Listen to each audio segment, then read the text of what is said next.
Kompol Kasranto jelaskan sosok Linda Anita Cepu di kasus Teddy Minahasa, muncikari atau informan polisi. Terus yang kedua, masalah mucikari. Saya tidak pernah menjadi mucikari. Jadi pekerjaan saya adalah membantu Polri untuk menangkap penyelundup dari luar negeri yang mau masuk ke Indonesia. Dan saya ikut surveillance juga sampai berbulan-bulan kami tidak pulang. Tapi kami dapat hasil yang luar biasa.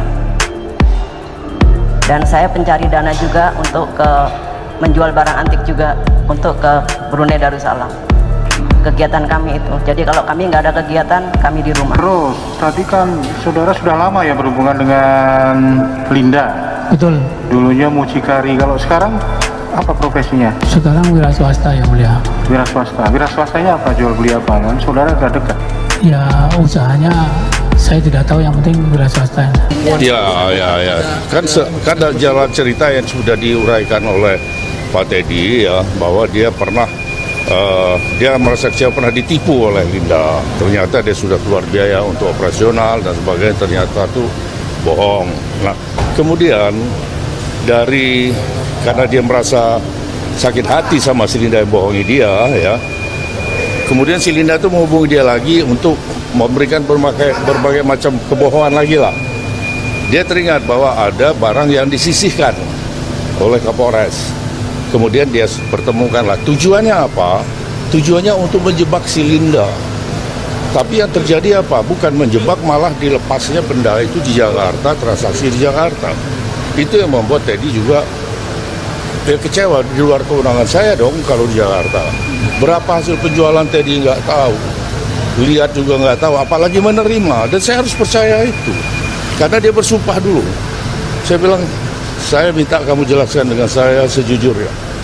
Jangan kau berbohong. Kalau kau berbohong, saya akan tinggalkan di perjalanan. Dia bersumpah. Saya percaya sumpahnya. Kenapa? Karena saya tahu dia orang yang taat selama ini. Pak Linda yang menyatakan bahwa itu bos besar Pak Teddy.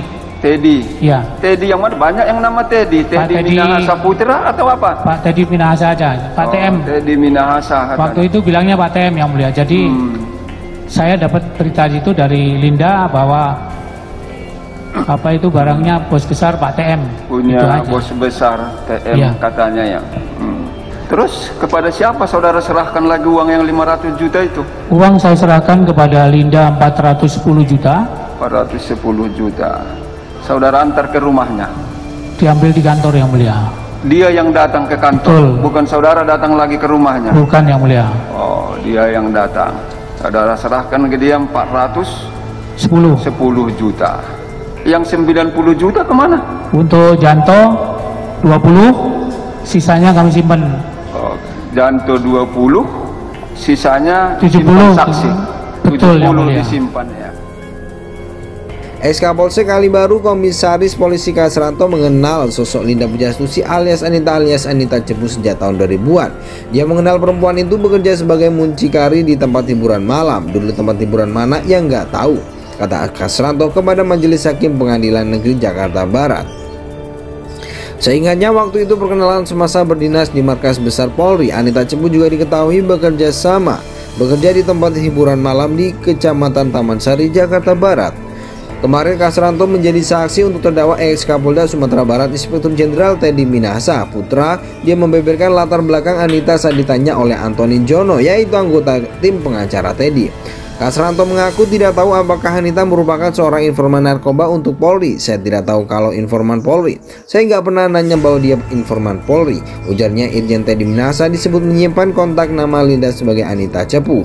Cepu merupakan istilah untuk informan, penyampaian informasi kepada polisi. Kasranto dan Linda terlibat transaksi narkoba pertama kali pada 2022 lalu setelah Linda menawarkan sabu.